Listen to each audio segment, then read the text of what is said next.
Hello, I'm Deacon Harold, and this is The Prodigal Life. And I'm joined by Nick and Ellen. And we're here to help you to connect more deeply to your one holy Catholic and Apostolic faith. Deacon, when you say words like that, it just gets me all kinds of excited. Today, we have with us a special guest. Ellen, do you want to introduce our guest? Yes, we have David L. Gray with us. He's a theologian and a very passionate Catholic, and he has a very interesting story, and he's going to share his testimony with us. He's going to do a couple of episodes with us, so you'll be able to follow for 2 weeks. We'll have a back-to-back episodes, and David, you are in the process of moving, I know that, but if you want to introduce yourself and let people know who you are and how they can find you, and then we'll move right along. Alan, Deacon, Harold, and Nick, it's such a pleasure to be here on The Prodigal Life. Thanks for having me on, and I'm really looking forward to speaking with you. And yes, I'm David L. Gray, and I've been a Catholic since 2006, and definitely looking forward to getting to more about the journey. Story. Yeah, because you're a pretty new Catholic comparative. Yep. So you were not a cradle Catholic. What were you originally? Yeah, so I like to say that I was raised in a very Protestant family, which means that all my family members belong to different Protestant denominations, right? So very Protestant, yeah. So I got a little bit of everything coming up. Didn't know what any of that meant. I never had Jesus Christ really articulated to me. I was never churched, as Protestants would say. So, and I guess it was just what was going on in a lot of families. You know, you just like to assume that your kids would sort of catch on if you just take them to church enough and they would figure it out. But it never really happened to me. I would primarily go to church with my grandmother, Minnie.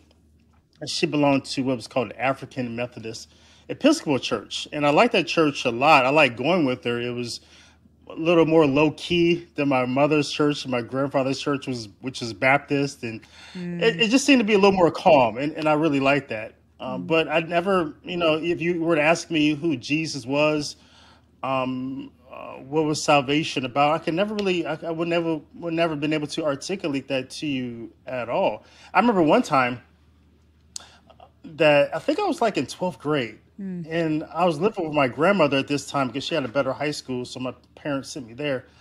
And so I asked her, I said, "Grandma, can I get baptized?" Because I didn't know what baptism meant. I just knew from conversations I heard that was something serious. It's something that, if you're baptized, you're like a real Christian then. So I was, and so I wanted to do that. I think I wanted to please my grandmother too. That's nice.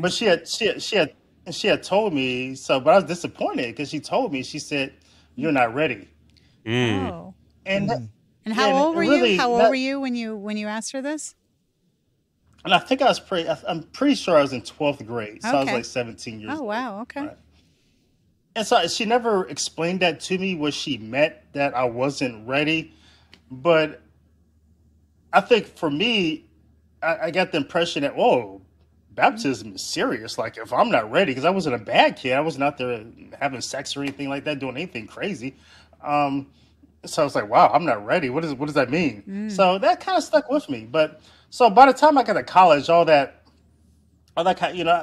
sort of interest in Christianity faded away. I think I was still looking for the truth. And while I was in a university, at Central State University in Southwest Ohio, I'm from Warren, Ohio. It's a little town about an hour south of Cleveland, Ohio, hour north of Pittsburgh, Pennsylvania. So it's on that eastern edge. And so I went to university down around Dayton, Ohio, which is in Southwest Ohio.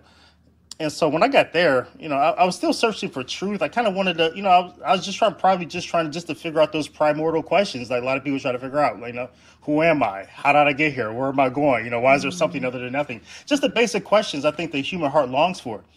And so for me, that just meant truth. What is truth? And so by the time I got to university, I kind of had dismissed the whole Christianity thing because I got into the point where I really didn't understand denominations. And I really didn't understand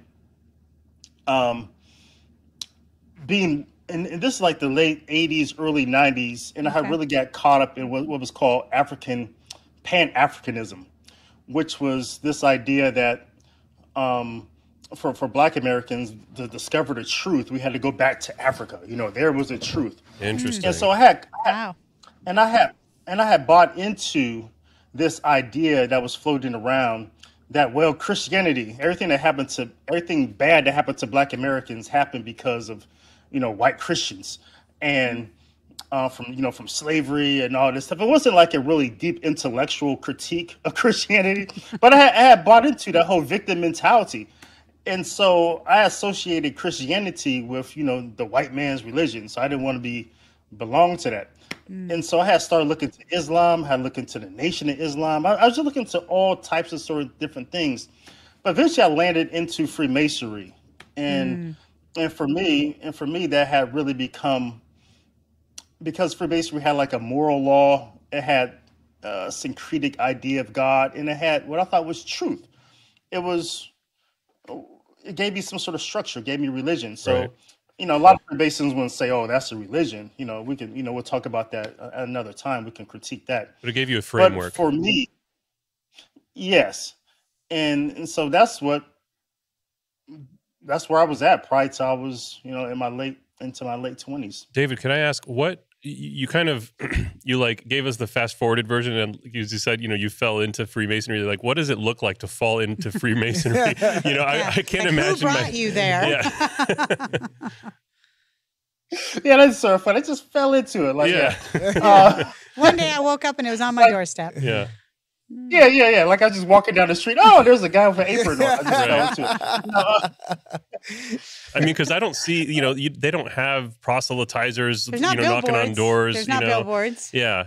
Yeah. So how did that happen? Yeah, it definitely back then. So I guess go back a little back into high school when I was probably even before that. So in my family, my stepfather Roy, he was a Freemason, and my grandfather Jack was also Freemason. So there was some family, and I history didn't know there. what my stuff. Right. And so growing up, you're a kid. So I'm in my father's room one day, my parents had gone, and I'm kind of, searching around. And it's that point in time where a lot of kids are in their dad's room, and they go under the mattress and they find magazines, right? Not me. I was going through my dad's stuff, and I saw like this book that was coded. And then I saw this thing that I would later figure out was a apron and white gloves. And I didn't know what this was, but it impressed me. It was like, wow. It's kind of like finding out your dad is like a superhero. Like you open up you see a cape or something like that. Like, wow, my dad's a superhero. And it impressed me. And later on, talking to my grandfather had passed by that time. She was telling me that she explained to me what that was. And she said, and your grandfather, Jack, he's a Freemason, and you should be a Freemason as well. That's what Black men do in our family. Well, that's what the men do in our family. And she said, that's what people in the men of stature in the Black community do. They become Freemasons. And then she started telling me about everyone in her AME church who was a Freemason. And the founder of the AME church, Richard Allen, was a Freemason. And Freemasons had always played a prominent role in AME church up until probably like the 1980s. Every bishop at the AME church had been a Freemason. So this was just kind of what was in my head. Like, oh, this is what I do. Okay. So once I got to college, I was thinking, I'd become a Freemason, my 30s or something like that when I get older, more established. But the university I went to, they had Freemasons on campus who were what was called collegiate Freemasons. They were Freemasons, but they were also college students. So they had this meeting. Ellen, Deacon, and Nick, they had this meeting. It was like I would say it was like a lecture. So there was this group of students who were giving lecture series on prominent people who were Africans, who were Black Americans. And so the lecture series included people like W. Du Bois, Monroe Trotter, Frederick Douglass, all the typical figures. And so I was going to these lecture series, and what I did not know at that time is that actually these were screening sessions. They were screening people who they thought would make a good Freemason. Prince Hall Freemason. Prince Hall Freemasonry is the predominantly Black set of Freemasonry.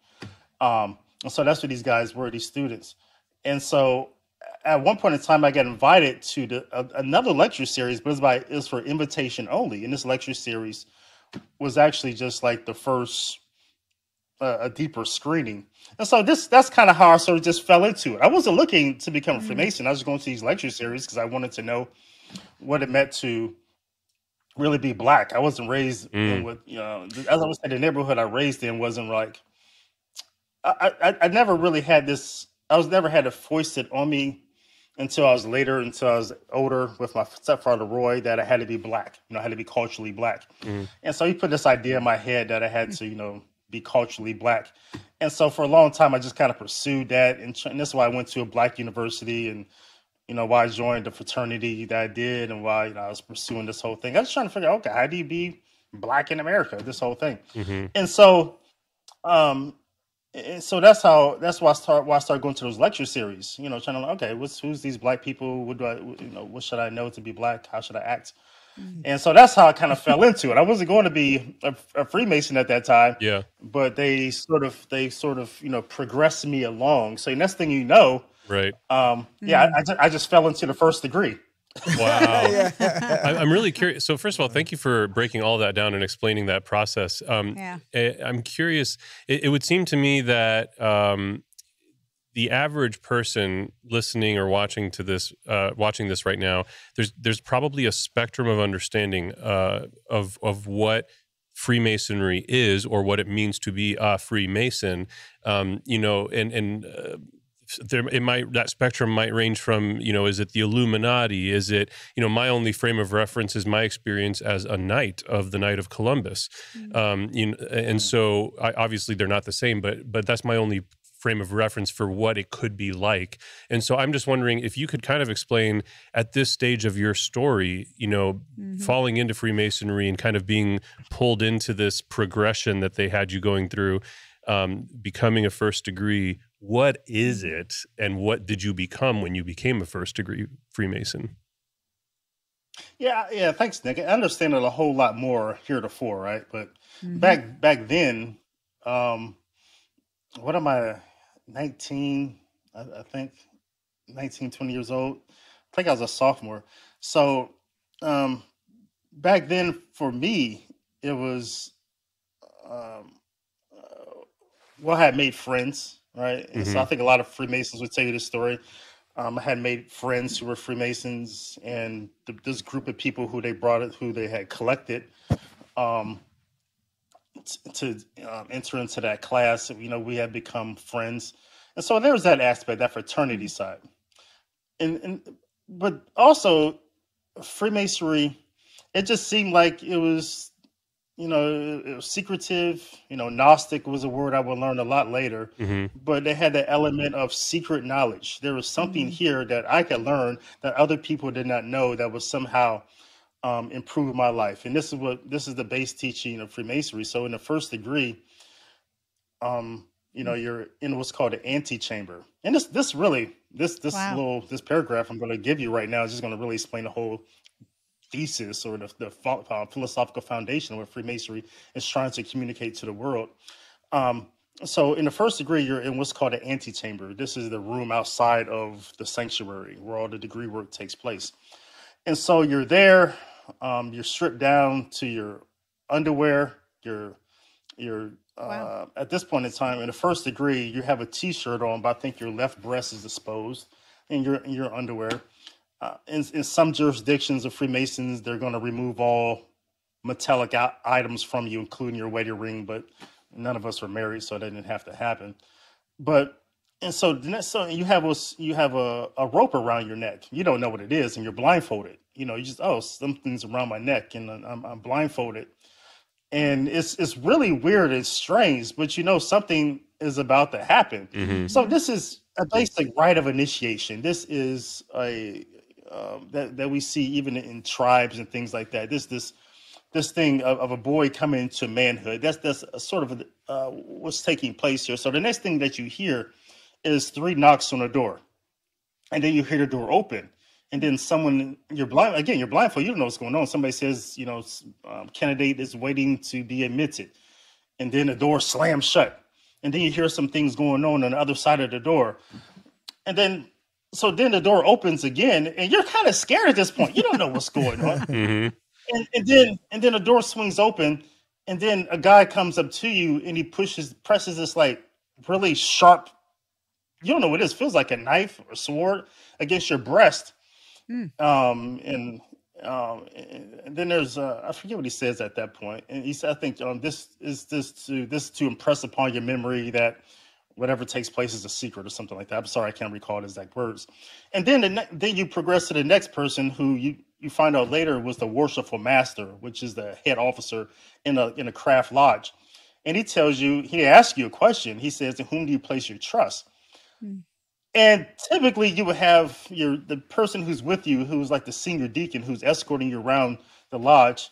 If you don't answer correctly, he's gonna snatch you out, and you're gonna be done with the first degree. But we had been prompted beforehand what's going to happen, so we knew what the right answer was. And so you're supposed to answer in God. And then that's when. And so what's going on there is that the reason why you're in darkness is because Freemasonry wants to teach you that you're in darkness is a profane. The world out there is dark. Whatever religion that you have, whether it's Christianity, whether it's Islam, you're a Jew, you're still in darkness. And so eventually you're going to get to the altar of Freemasonry. You're going to make some circumambulations around the lodge. Eventually you're going to get to the altar. And then the worshipful master is going to have the hoodwink removed from your head. And then there's a light. And then he's going to explain to you what you see. And you're going to see a Bible set on, I think, Psalm 133. You're going to see some lights. You're going to see a square and a compass arranged differently than how you see out in the world. And so he's going to break all these things down to you. And what he's giving you is light. He's giving you enlightenment, right? This false baptism. And so it's like a rebirth. This whole thing is Freemasonry positioning itself as really just a pseudo religion, and the first degree is just one of the first sacraments. Wow. And you hadn't been baptized either, correct? No. So this was like... No, I hadn't. Okay. All right. Wow. Yeah. Any questions, Deacon? No, just that's fascinating. I've never heard that before. But so how did you so you're in this? How long were you in Freemasonry? So that was 1994. And so I guess I remained active until 2004. Loosely, I would say, officially, of course, I say August 8th, 2006. That's when I was baptized into the Catholic Church. So over 10 years. Over 10 years you were in it. Yeah, over a decade. How many degrees did you go? Yeah. Yeah, it's weird to explain because I know everybody in society, they know the 33-degree thing. I think that's common. I didn't know that. Oh, yeah, 33 degrees. Oh, really? Yeah, that's my grandfather was that. And that's just one rite. That's the ancient except the Scottish rite. So I belong to that. I was a 32nd over there. But then in some other houses, you have your Royal Select, your Royal Archmasons, your Knights Templars, you have your Shriners. I was never a Shriner. And then you have your Eastern Stars. And then there's other degrees that I like, Masonic degrees, some of which I belong to. So there's so I would say I was what you would call a Freemason who had all the degrees except for the Shriner's degree, I would say all the mainstream degrees except for the Shrine. But I was an officer I had become the highest ranking officer in the lodge, which I was a worshipful master at one point in time. Oh, wow. I was a high priest at a Royal Arch at one point in time. What an honor for us to be talking to you. I was a Grand Lodge officer. At one point in time, I was a deputy Grand Master, which means I was a representative for the Grand Master in all of Western Ohio. So I was really trying. My goal in life back then was to become the Grand Master, and people knew it. And guys like me, and they were sort of progressing me and moving me along the fast track to achieve that goal. I'm curious, because, as you progress in the degrees, I'm assuming it's like a further and further enlightenment. Is that a fair way to represent that? Correct. That's exactly okay. What they so say. I'm curious. They don't call it higher degrees. They call it more light. More light. Okay, more illumination. I'm curious in the course of all of that enlightenment and in the course of all of that illumination, even if now you understand it to be absurd or ridiculous or untrue or whatever, what at the time would have been the most interesting and provocative information or knowledge that you gained that was like, whoa, I'm like really powerful now, or now I'm really knowledgeable? Like, what was the thing that you learned that stands out to you in your memory that you're like, even if now you know it's absurd, right? But like at the time. Nick, that's such a fascinating question. Of all the people that have asked me about Freemasonry, I think that's the first time anybody has ever asked me that. So, that's a really interesting question. So I would have to think a little further we can about come back that. But to I would that. say in general, although I would say in general that I outgrew Freemasonry to a point. I mean, there's a point where it's all the same, because this is what Freemasonry is doing. It's teaching you that, hey, there's some operative Mason uses the hammer for this, to do this with a stone. But you should apply it to your life philosophically and learn how to do this with it, So instead of using a gavel to measure something, you should measure your life. And, after a while, you sort of get it. Oh, another working tool. What is it supposed to teach me? I got you. And so you get to a point like, But so I sort of outgrew that. So you were never taught any like alchemy or, That's what I was gonna say. Yeah, I would say once I got to the point where I was digging deeper into the self-learning of Freemasonry, learning about the Kabbalah, studying people like Aleister Crowley, and that's when you're getting into things that I shouldn't have gotten into, things I should never expose myself to. But I would say that secret knowledge was very attractive, and I think it was probably very costly as well. I think that's part of what I was really trying to get at. It was some of that secret knowledge, because it seems so mysterious from the outside looking in, but I just I wonder, as a guy that's come out of it on the other side, one of the biggest appeals to whether it's something like the secret knowledge in Freemasonry or the New Age movement with the law of attraction, or whatever, the greatest appeal about all of this is the idea that we have power, we have control, we become gods. And then making the type of transition that you made, David, where you become Catholic, which we haven't even gotten to in your story yet, but like the whole premise is you're turning yourself over in subjugation and in service and in worship to the God. And so, I always find it interesting to wonder about, like, for people that have gone through the transition you went through, for example, like, what are the types of beliefs that you abandoned intentionally, voluntarily, to turn yourself over to God? Yeah. What was that moment? I mean, was there a moment, or was it a progression for you to get to that? Yeah. I think it was like just cold turkey for me. Once you quit smoking in one day. Got it. Yeah. Once you get to the point, you realize that, what the Catholic Church is offering you, the best that Freemasonry could offer me was to become a better man. And that's the best they could offer. And it was me doing all the work, me trying to figure everything out on my own, me trying to make myself this better man through the working tools of Freemasonry, or some sort of secret knowledge I was trying to figure out. But Catholicism was offering me something much, much, much greater. And it was not to be a better man, it was to become a saint. And it wasn't me doing the work. It was God's grace and me cooperating with his grace. And, and I would say that I was probably so well studied in Freemasonry, and I had acquired so much, fake illumination, was that, some things you don't forget, right? And you still have to, it's like Protestantism.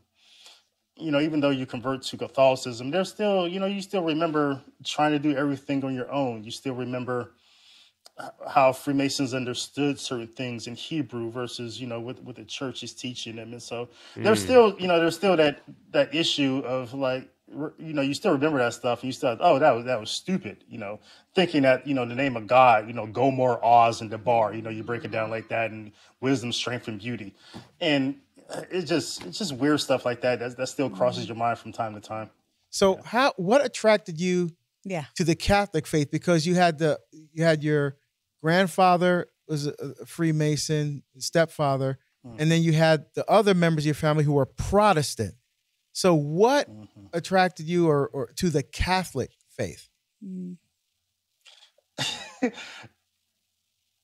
because I would have to, the short. So I would say the sort of the trajectory. So so Freemasonry, like I said, I think it was consequential. Exposing myself to a lot of darkness, right, and just being an agnostic, being your own God is consequential, because when you're your own, I don't care what atheists say, I don't care what agnostics say, they don't know God, they don't believe in God. You're still your own God in a sense. And what you've done, you try to shut down the true search for God. And that's why it becomes such a selfish endeavor, the rejection of God. And so that's where I was at, that selfish endeavor in making stupid decisions. So I had gotten to a point in time where I had made a number of consequential and stupid decisions. And I was in a position where I thought I was going to lose it all. Everything that I thought meant something to me. The money I had accumulated, the little Masonic fame I had accumulated, my family, my kids. I thought I was going to lose it all. And so for me at that point in time, being that I really didn't believe in like a heaven or hell or judgment, anything like that, for me at that point in time, this is in 2004, for me at that point in time, it's better just to kill myself than to deal with my consequences. Wow. And so I had to try to commit suicide by suffocating myself. And I know that sounds extreme, but I think nowadays, a lot of people, if you don't know somebody who's a family member, you don't know a family member whose child committed suicide, or if I think in this day and age, it's becoming so common, especially with our youth, that we do have to recognize that this isn't an extreme thing at all. This despair that people feel, like I felt at that moment, it was quite reasonable for me to just end it all. And so that's what it seemed reasonable for me at that time. And so I tried to suffocate myself. I put a bag over my head. I tied my legs, and I was thinking, okay, I'm going to suffocate myself. So how do I not try to take off this bag? So I tried to restrain myself. And so I had put this rope around my neck, and I tried to tighten it up by turning around with the rope attached to the bedpost. And so, and by the second and a half turn, I'm trying to turn myself, and all of a sudden I hear a voice. And the voice is clear. It's not internal, it's audible. It's an outside voice. And the voice says, I love you. Aww. Wow. I am here. I love you. I am here. What? Who said that? Because that's what you say, right? If you hear a voice, the first reaction is like, who said that? And then I'm looking around, nobody's there. And then so you go internal, like, what was that? And so the answer that just comes back instinctually is like, it was Jesus. Wrong answer. Who? Right? Because at this point in time, I had come to the point where I had Jesus. Jesus was fiction. Remember, that's that white man's religion. Yeah. And so, but also I didn't tell you. So as a Freemason, when I was a district deputy Grand Master, I just didn't think Christianity was stupid. I was an anti-Christian. And so I used to enforce, as a deputy Grand Master, I used to go into the lodges I had to inspect. And I would tell these guys, look, when I come, I don't want to hear any prayers in Jesus' name. I don't want to hear you sing any church songs. Wow. And I was just enforcing the rules that nobody enforced, but that was my issue. I didn't want to hear that name. But this was the same Jesus that came to me that night when I was trying to snuff myself out. And he tells me that I love you. I'm here for you. And it's still phenomenal for me just to, I can't understand. I have goosebumps everywhere. Wow. That's incredible. I'm totally blown away. Wow. So And it stopped you dead in your tracks? Is that, you know what I mean? Yeah, but then after, okay, it's Jesus. Okay. Who you, really didn't like. I'm assuming you didn't really like him. It was a quick transition for me at that time, right? I mean, we could go deeper into, why was it that I even was in a position to hear that voice for the first time in my life? I was quiet, but the immediate transition, I was like, okay, I took the bag off my head, thought about it for a moment. There was a Bible that I had behind me that, one of my fraternity brothers had given to me. And for the first time in my life, I read the 4 Gospels. I read the 3 Gospels that night. I read the Matthew, Mark, and Luke that night. Wow. For the first time in my life. And I believed, and I felt cheated. I felt robbed. I wanted to call my grandmother and yell at her. Why was this? Nobody told me about this Jesus, all these miracles. and it was all reasonable. It seemed true. And I was just, it was, so I would say after that night, I was, what you would call a Protestant. But you guys asked me, Deacon asked me, why Catholicism? I just eventually got to the point, those couple years when I was a Protestant, what are these denominations? What happened to the real church? What happened to the church, Paul and Peter and all the apostles? So what happened to that church? There you go. That must be true. So I told God, and this is like 2 years later after, I had heard from Jesus that night. I said, look, any of these prayers, these weird prayers that, I would challenge God, but this is another one I didn't get. You challenge God with these prayers and the answer you get is never what you wanted, right? So here we go. I tell God, I say, look, I'm going to go searching for the church your son started. And if I don't find that church, I'm just going to assume that voice I heard was just an illusion, some sort of hallucination or something like that. And I don't know how I got to, technically, I don't know what was the necessary steps that really led me to the Catholic Church. I think it was just really just a process of elimination. I picked up in the encyclopedia, and Protestant churches disappear. The Waldensian Church disappears. The Orthodox, and Catholic. And then I say, okay, so I got to the point where I realized, accepted the fact that the Catholic Church has an historical claim that it is the church of the apostles, historically. But from what I heard, about 300 AD, the Catholic Church went off the rails, right?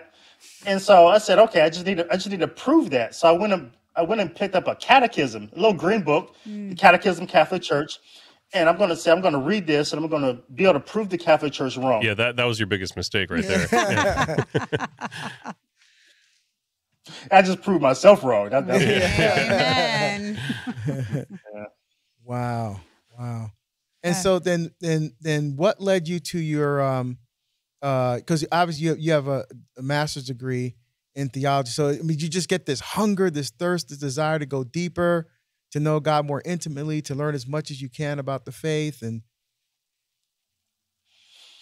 no, I sort of just fell into the master's degree. Come on. You keep falling. He's a falling kind of guy. Because what happened was that, I was married when I was civilly, outside the church, just in the courthouse. And my wife divorced me when I became Catholic. And, wow. And she was an agnostic, and she still is to this day. And we could go into that. I think I understand where she's coming from, and I definitely pray for her so deeply. But it was just too much for her, and she didn't see how me being Catholic could work for us, and so she divorced me, and I had fought the whole divorce for about a year, and then after that, you just discern the priesthood. And so, but I still had young daughters. And so what the vocations director told me is that, well, go ahead. What you want to do is go ahead and get your master's degree in theology. And he said, by the time you're done with that, your youngest daughter will be 18. And then, we can revisit this then, and we can get you through seminary a lot faster, since you'll have the undergraduate work. The graduate work taken care of. So yeah, I'm, and I thought I was going to be a Dominican friar, so I'm really spending a lot of time with them. And so I'm about 2 years into my master's degree, and doing a lot of work with the Dominicans in Youngstown. And my wife shows up. Felicia shows up, and my future wife, I met her, and I started out the priesthood. But I still continue. I was already 2 years into the master's degree, so that's how that. It's kind of similar, Deacon. You were going to be a Benedictine monk, right? And then you got married. Yep. See? Yep. Wow. So your baptism, I'm gathering, you finally got baptized in 2006. Yep. 2006. Yeah. Feast of St. Dominic. Oh, beautiful. Cool. There you go. Wow. That is beautiful. So what got you started in your apostolate, the work that you're doing now with YouTube and evangelization? I don't think I just fell into that one. And your books, because you're an author too. I mean, your book on the liturgy is phenomenal. As you know, I featured it on my show, on one of my other podcasts. And what's it called? It's so good. Yeah, that one is called The Divine Symphony, an Escortium on the Theology of the Catholic Mass. So it's just like an introduction to the theology of the Catholic Mass, just trying to look at the liturgy holistically. And because what I found is that there's just far too many books about the liturgy that sort of breaks the liturgy down into little parts and pieces, right? But I think it's, we can spend so much time on this, but the liturgy is forming a whole person, right? And I think there's a way to look at the liturgy holistically and see the liturgy throughout all of salvation history. And so that's what I wanted to talk about in the book. And I didn't want to just talk about one liturgy, just the Novus Ordo. I wanted to talk about all the liturgies, whether it's Ambrosian, the Byzantine, the Tridentine, just all the liturgies, because they're all communicating just that one essence, right? Jesus Christ. And so that's what I want to talk about there. And then my other book, since I was a Catholic, it was the Catholic Catechism on Freemasonry. And that's really my starting point. I want to really talk about, so I started a YouTube channel. I just kind of want to talk about just two things. And I was like the theology of the body, and I want to talk about why Catholics cannot be Freemasons. And then once I got my master's degree, that's when I want to really talk more about the liturgy, because I think that was just I think the liturgy can save the world. And I think it can change the world. I think there's a way we could take the liturgy into the world and just orient it to, we just make everything just liturgical if we truly understand what's going on in the Mass. So those are things. So those are primarily two things I want to talk about on my YouTube channel, on my podcast. Just, why Catholics cannot be Freemasons. And that's just because I think I owe a debt there. And I have a love concerning the liturgy. So there's a debt and there's a love. And so those are two things I try to talk about. That's beautiful. Yeah. David too. And I want to touch on this because I've had similar experience about this whole Black Catholic thing. I've had people say, how could you be Black and Catholic? I remember even in my neighborhood, because I grew up in the hood. Okay. So, and I went to Notre Dame for my undergraduate degree. But when I got accepted, instead of being happy for me, oh my goodness, he's getting out of here, he's going to do something with his life. It's like, how come you didn't go to Morehouse? How come you didn't go to a traditionally Black college? How come I'm like, because I'm Catholic. You know what I'm saying? And it was like a disconnect. Catholic, but you're Black, and this was the 80s. So this, it was a while ago now, but it's contemporary, Right. And even to this day, David, people describe, oh, you're a Black Catholic. I said, no, I'm a Catholic who's Black. Amen. So what that means is my identity is a son of God. When I stand before Almighty God, he's not going to ask me how Black I am. He's going to ask me, did you follow my son? But that doesn't mean that I don't recognize my ethnic, because I was born in Barbados. So that doesn't mean I shun my ethnicity and my culture. And my food and my dialect and all the other things that come with that. But my true identity is being a son of God, is being a Catholic. What has your experience been with that, David? Yes, it was, because I think because of the way I was, with my stepfather, that thing he put on me, that was. I was a kid, I was still like, 10 or something like that. He was a good stepfather. Roy was, I had a biological father who was in my life, Oscar, and my stepfather, Roy. Not to take anything away from him. I think they did the best they could do. But Roy's one of those guys, he had left, the hood, so to speak, but he always had two parents. They had a house, but, he lived close to, the neighborhood he grew up in. But he did well for himself. And he moved into his neighborhood where, he had a stepson now who was the only Black kid in school. And so he saw me with Fawn's poster on my wall. He saw me listen to Kiss albums all the time. He saw all my friends have biblical names, Mark, Luke, John, And then, and so for him, one day he comes into my room, Deacon, and he says, what he says, he points to my Fawn's poster, Fawn's Zarelli poster. And he says, "Who's more like an animal, him or you?" And I guess I said the wrong answer. And so he tears down the Fonzarelli poster. He takes all my Kiss albums. And then for the next few weekends, you know, he starts taking me to where he grew up, you know, outside these projects. And he has me hanging out with his friends' kids and running in the street. He takes me off my football team and baseball team and moves me to another team on the West Side. So he's trying to really make me this culturally Black person.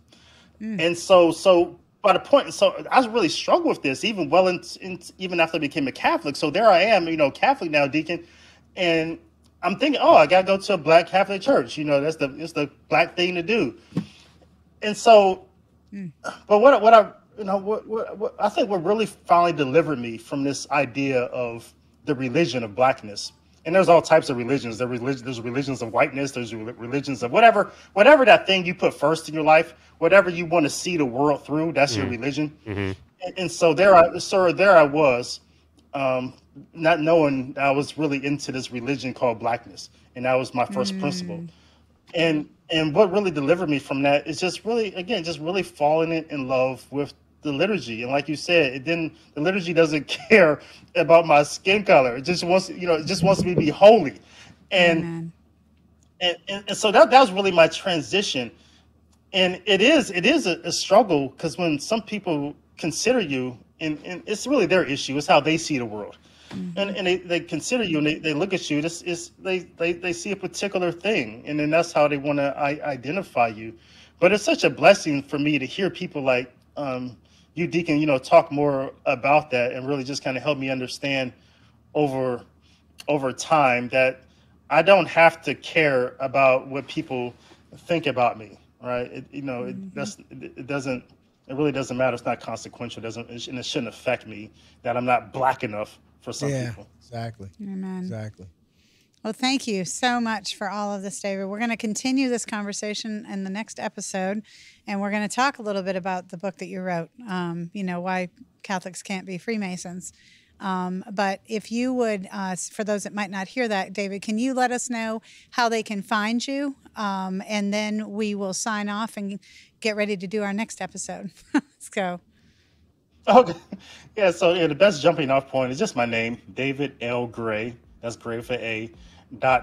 .info, and there's really jumping off point. You can see all the books I've written. Right. And the other thing to look forward to in the next episode with David is he is going to share with us in the next episode his favorite piece of secret knowledge from the Freemasons. Amen. So it's a secret. It's a secret. Anyway, so thank you for joining us on this episode with our wonderful guest, David L. Gray. And we hope that you will take a moment to go to the awakenapp.io and download it so you can get more good content like this. We have podcasts, musics, prayer library that has prayers in English, Spanish, and Latin. We have a messaging app and so much more good information. And now Deacon is going to share with you how you can support us because it costs money to do this. Just go to theprodigallife.com, and there you will see different levels of giving in which you can support the Prodigal Life, and we've tied them to different hierarchies of angels, so you could become an angel investor in the Prodigal Life. Amen. God bless you all. See you next week.